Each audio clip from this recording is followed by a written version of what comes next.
Hey everyone, welcome back to my channel. Today we are making a baby bib, and I received this pattern in Liberty, Indiana, and I did not buy the ruler to make the little patterns on it, but I decided I want to do it plain so I can use my embroidery machine. And if you notice, I put a little baby bear on it.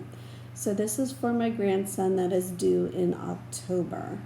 And I'm going to just kind of show you what I've done. I cut it out, okay, and I cut two, and then I cut a piece of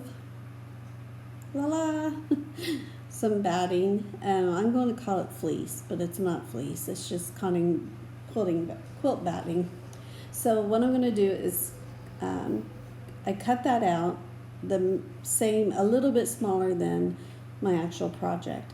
However, at the end of the video, you're going to notice that it kind of bunched up a little bit, so I recommend that you cut it a little even smaller than your actual project.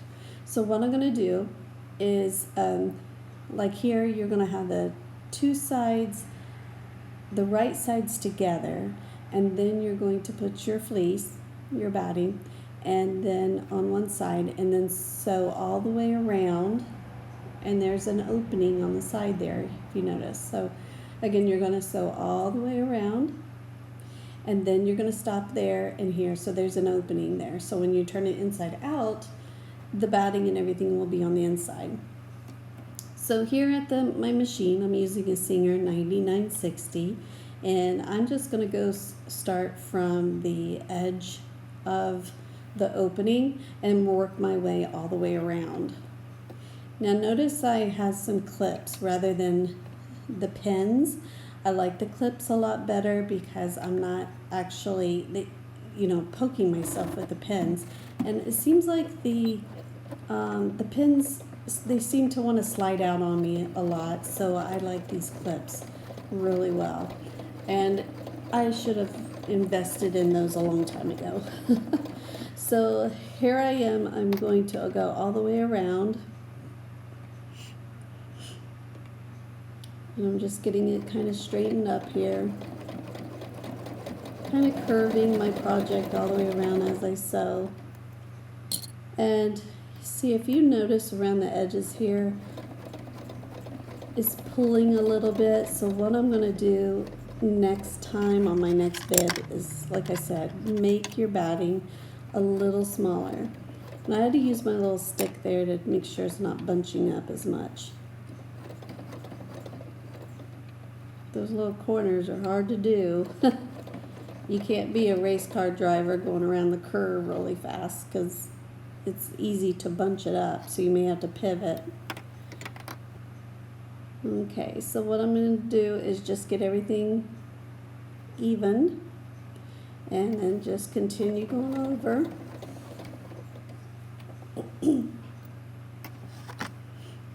So you notice I'm pivoting a lot.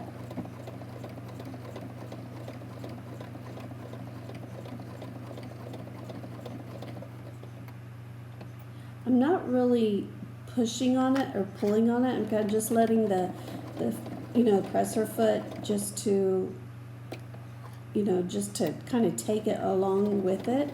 So I'm not actually pushing it in. I'm just following with it.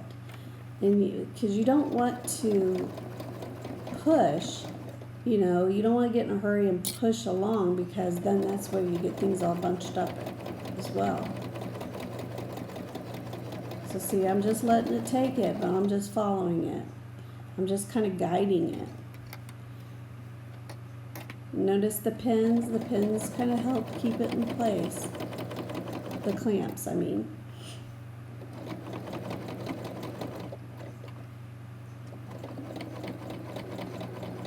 This is my first bib I'm making that I have ever made, so bear with me.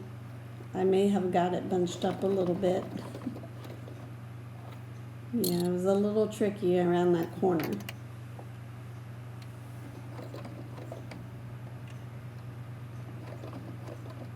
Yeah. And I noticed too, when you turn it inside out, the corner is more squared than rounded. I noticed that too. So you do kind of have to go around a circle if you can. Don't try to pivot too much, or you will get like a square edge.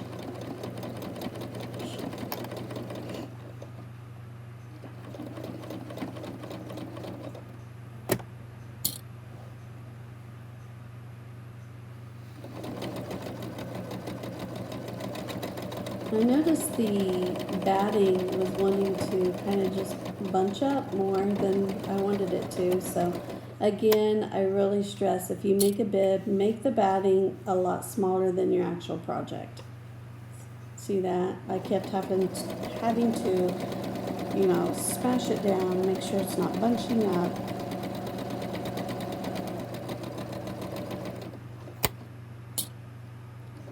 That curve went really easy on me. Again, just kind of straightening out. And you'll notice, like I said, at the end of the project where it did bunch up, so just be careful on that, especially if you're going to quilt it. It's going to come out a little wonky, but and there's that clip. I really like those things. The only bad thing about it is you can't just continue sewing if you have a pin inside there, but I don't mind. So here I'm at the edge of the opening, so I back stitch, and then my machine has like an automatic cutter on it, so all I have to do is push that button and it cuts the string for me.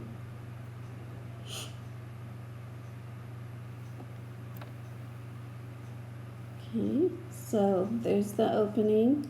So what I'm going to do is turn it inside out. And if there's any markers on it from where I cut out the pattern, it's a washable marker, so if you get it wet, it actually disappears. And hopefully I can find a link below of somewhere you could buy those on Amazon, I'm sure. So I'm just kind of getting the corners.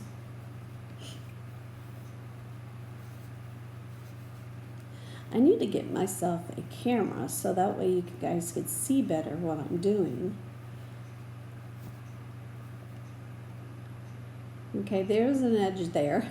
I was trying to pull out. Okay, so now that I put it inside out, you also want to iron it to make sure it lays flat.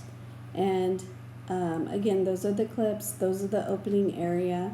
Well, what I'm going to do is go ahead and iron it, and then I'm going to go all the way around it with a stitch to keep it flat. Okay, so I'm going to go ahead and do that. And then once I do that, I'm going to quilt it. And there you go. So that's how I quilted it. I just kind of went around an edge and kind of made it straight to keep the line straight. And down there, see, it kind of bunched up a little bit. I didn't quilt through the bear. I just kind of stopped at the image and restarted.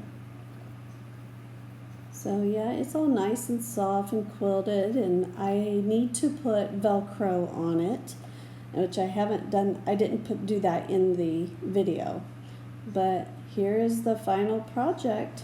So I thank you guys for watching, and it's really simple to do.